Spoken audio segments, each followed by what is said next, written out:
ఆర్థికంగా, రాజకీయంగా, సామాజికంగా మిగతా వర్గాలన్నీ కూడా మిగతా వర్గాలకు సమాంతరంగా అభివృద్ధి చెందాలంటే ఒక్క వైఎస్ఆర్ కాంగ్రెస్ పార్టీ వల్లనే ఇది సాధ్యం అన్నటువంటి విషయాన్ని తెలియజేసుకుంటూ ఈ యొక్క నియోజకవర్గానికి గతంలో రజనీ గారు రిప్రజెంట్ చేశారు.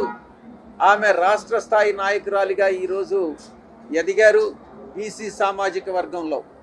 ఇదే బీసీ సాధికారతకి ఒక చిహ్నం, మీ యొక్క నియోజకవర్గం ఒక చిహ్నం.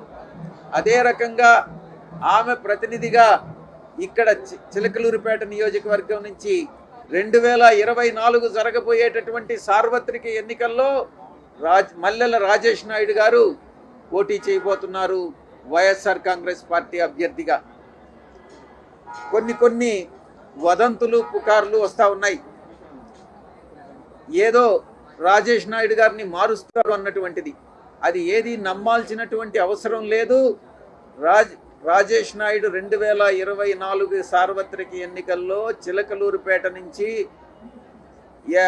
వైఎస్ఆర్ కాంగ్రెస్ పార్టీ అభ్యర్థిగా పోటీ చేస్తారు, గెలుస్తారు అన్నటువంటి నమ్మకం మనందరికీ కూడా ఉంది.